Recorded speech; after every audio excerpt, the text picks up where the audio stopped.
Ya, saudara kami kita ingin membaca sapu jagatnya Undang-Undang Cipta Kerja ini dengan apa yang kemudian terjadi. Tadi kita sudah bahas sebelum jeda dan kali ini akan bergabung bersama kami Usman Hamid, Direktur Amnesty International. Bang Usman, selamat pagi. Selamat pagi. Ya, bersama saya tadi sudah ngobrol Ahmad Bedowi, wakil Ketua Badan Legislatif DPR RI, dan juga Bang Ali Mohtar Ngabalin, tenaga ahli utama kantor staf Presiden. Ya. Dari tadi udah dipanggil-panggil Bang Ali katanya, Bang Usman. Assalamualaikum ya Sayyidina Usman. Assalamualaikum warahmatullahi wabarakatuh. Ya, semuanya ini teman baik begitu. Saya senang untuk kemudian kita, pemirsa Sapa Indonesia, termasuk saya secara pribadi, kemudian mendapatkan wawasan dari disahkannya undang-undang ini. Bang Usman, tadi sebelum jeda, sebelum Anda bergabung, saya sedang bertanya mengenai banyak yang mengatakan bahwa Undang-Undang Cipta Kerja ini kan sapu jagat. Ada agrariannya, ada pendidikannya, ada ketenaga kerjaannya, dan banyak yang menabrak undang-undang yang sudah ada begitu. Bang Ali mengatakan itu nanti ada tidak akan ditemukan sebetulnya yang begitu karena nanti akan dirinci dalam peraturan pemerintah dan lain-lain.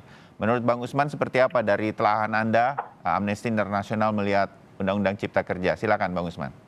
Ya, terima kasih banyak. Selamat pagi semuanya. Jadi ada benarnya untuk mengatakan bahwa memang undang-undang ini bersifat sapu jagat dan karena itu dia meliputi beberapa sektor yang sangat strategis, antara lain tentang ketenagakerjaan, lingkungan, sampai pendidikan.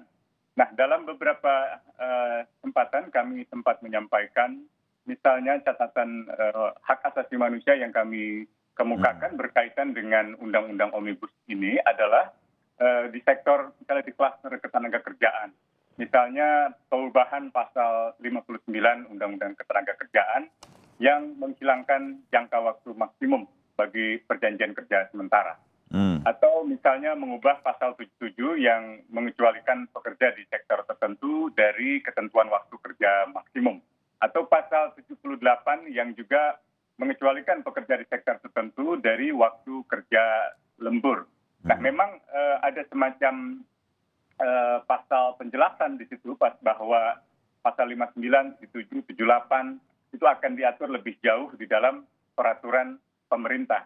Tetapi dari undang-undang omnibusnya itu sendiri potensi besarnya adalah pada dampak pekerja kontrak itu tetap bisa diperpanjang berkali-kali tanpa ada batasan maksimum. Jadi kalau misalnya kita bekerja di kontrak itu kan sebenarnya ketentuan ketenagakerjaan yang lama hanya 2 tahun dan hanya bisa diperpanjang sekali. Kalau yang sekarang saya kira itu menjadi tidak lebih jelas gitu. Sehingga potensi besar bahwa para pekerja itu berstatus staf pekerja kontrak itu bisa sangat besar.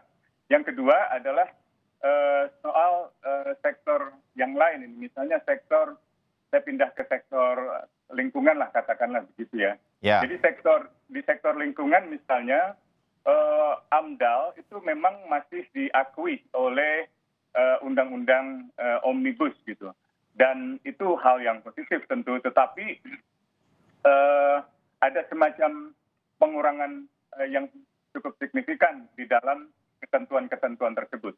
Yang saya maksud bahwa wajib AMDAL itu masih sesuai dengan undang-undang lingkungan, itu misalnya tertuang di dalam, kalau kita baca undang-undang lingkungan hidupnya itu kan pasal 23 itu yang tidak jadi dihapus. Tapi pasal 63 undang-undang lingkungan hidup juga tidak dihapus, sehingga pemerintah provinsi dan kabupaten kota tetap memiliki kewenangan dalam isu lingkungan hidup. Nah, akan tetapi masalahnya adalah misalnya di pasal 26 Undang-Undang Lingkungan Hidup yang sebenarnya sekarang hanya mewajibkan pemrakarsa AMDAL untuk melibatkan masyarakat yang terkena dampak langsung. Sementara misalnya para katakanlah pendamping atau aktivis lingkungannya itu tidak dapat dilibatkan. Atau misalnya menghapus pasal 29 sampai dengan 31 Undang-Undang Lingkungan Hidup yang menghapus komisi penilai AMDAL. Termasuk di dalamnya tidak lagi melibatkan pakar dan wakil masyarakat serta organisasi lingkungan hidup. Jadi dari contoh-contoh ini intinya Bang Usman? Ya, Dari contoh-contoh yang Anda sampaikan ini intinya kenapa? Anda ada kekhawatiran Masalahnya bahwa adalah dengan kewajiban pemerintah dan perusahaan untuk melibatkan pemerhati lingkungan hidup atau siapapun yang terpengaruh atas segala keputusan proses AMDAL yang di dalam Undang-Undang Lingkungan Hidup yang lama itu diwajibkan, itu sekarang tidak lagi diwajibkan. Jadi dalam situasi Undang-Undang Lingkungan Hidup yang lama saja, banyak sekali masyarakat, misalnya masyarakat adat, itu yang tidak dilibatkan dalam konsultasi dan partisipasi yang berarti. Sebagai contoh misalnya yang di Gunung Slamet atau dalam kasus Kalimantan Tengah Pak Sendi Kubing yang ditangkap. Apalagi kalau misalnya kewajiban AMDAL itu tidak mencantumkan lagi keterlibatan masyarakat yang di dalamnya termasuk pemerhati lingkungan hidup atau siapapun yang terpengaruh atas segala bentuk keputusan proses AMDAL misalnya. Ya. Oke, nah inilah yang kemudian mengkhawatirkan Mas Ahmad Baidowi dari sisi lingkungan misalnya dan juga tadi dari panjangnya jangka waktu kontrak yang terus bisa dikontrak seumur hidup begitu selama menjadi karyawan. Hal semacam ini sebetulnya seperti apa kemarin di legislasi? Saya yakin ini sebetulnya terbahas begitu oleh legislasi, Mas Ahmad Baidowi. Ya, saya mulai dari yang berat-berat dulu terkait dengan PKWT, perjanjian kerja waktu tertentu. Ya. Perjanjian kerja waktu tertentu itu bukan sebebas-bebasnya, tetapi khusus yang memiliki syarat-syarat tertentu. Contoh, pekerjaan yang bersifat temporer. Misalkan Mas Bayu memiliki pekerjaan jalan dan jembatan. Itu kan nggak permanen. Itu kan syarat-syarat tertentu, yakni dikerjakan dengan waktu-waktu tertentu. Tidak mungkin dong Mas Bayu mengerjakan konstruksi jalan dan jembatan 1 tahun, terus mempekerjakan pekerja secara tetap. Kan tidak mungkin juga, kita kan harus realistis. Namun demikian, dalam pengaturannya juga diatur. Ada juga yang namanya perjanjian kerja waktu tidak tertentu. Yang pekerjaan-pekerjaan sifatnya permanen itu tidak boleh, ada kontrak-kontrak itu tidak boleh. Nah, kemudian tadi yang pengaturan mengenai 3 tahun dan semacamnya sudah kita putuskan, itu didelegasikan di peraturan pemerintah. Yang artinya apa? Dalam menyusun peraturan pemerintah, memori pantolitingnya dalam pembahasan di Panja itu harus terjadi rujukan. Itu satu. Yang kedua, terkait dengan AMDAL mengenai lingkungan. Ini ada kemajuan. Kalau sebelumnya hanya memerhatikan AMDAL gitu, tetapi kita tambah dengan melibatkan masyarakat yang masyarakat yang terdampak, kan begitu, karena dia yang mengalami dampak langsung. Adapun kalaupun aktivis lingkungan bisa memberikan advice langsung kepada masyarakat, karena yang terdampak langsung itu masyarakat. Terus tadi sempat disinggung mengenai masyarakat adat. Kita memberikan perlindungan bahwa kegiatan kepentingan umum maupun program strategis nasional itu tidak bisa mengabaikan hak-hak masyarakat adat, tanah dan ulayat. Saya ingat itu teman-teman yang dari Sumatera Barat, ada Pak John Kennedy Ajis bersama Buya Gus Pardi Gaus, mengingatkan soal tanah ulayat. Saya juga mengingatkan bagaimana tanah-tanah keraton di Yogyakarta yang tidak bisa serta-merta diabaikan begitu saja. Terus ini juga yang terpenting, terkait dengan masih kaitannya lingkungan, kaitannya kehutanan. Ya. Keterlanjuran kepemilikan lahan di tengah hutan. Ini kan banyak kawasan hutan, tapi di dalamnya ada hunian.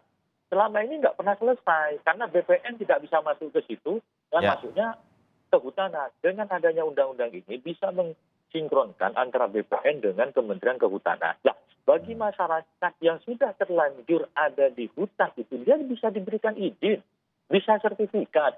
Dan ada klausul afirmasi bagi masyarakat hutan itu, ketentuan mengenai memanfaatkan hasil hutan. Kalau selama ini, mohon maaf, ada satu orang di Jember ataupun dimanapun mengambil satu potong bambu, dia dipenjara.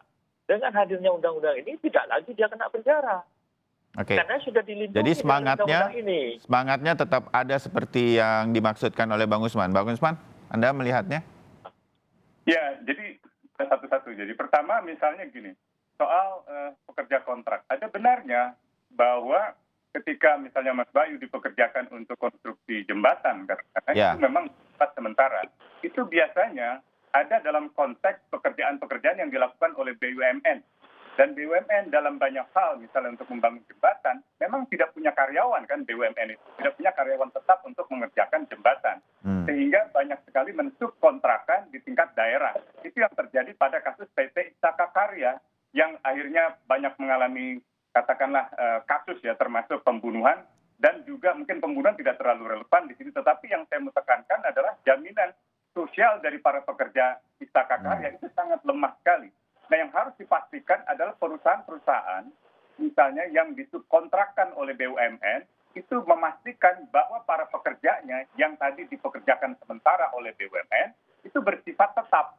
Jadi bukan konteks yang seperti itu yang kita inginkan. Jadi dampak bahwa para pekerja kontrak tetap diperpanjang berkali-kali, tanpa adanya batasan maksimum, itu bahaya. Itu kalau itu terjadi, maka tidak ada lagi ketentuan yang mengharuskan pengusaha untuk mengubah status pekerja sementara menjadi pekerja permanen PKWTT itu.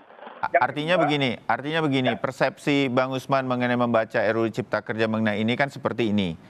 Ini banyak yang menjadi pikiran banyak pihak, Mas Ahmad Baidowi. Tapi Mas Ahmad Baidowi mengatakan nantinya akan seperti ini. Sebenarnya kami juga bisa terima. Tapi siapa yang menjamin bahwa ini semua kemudian bisa sesuai dengan apa yang dibayangkan oleh Mas Ahmad Baidowi dan kawan-kawan di DPR begitu pada pelaksanaannya.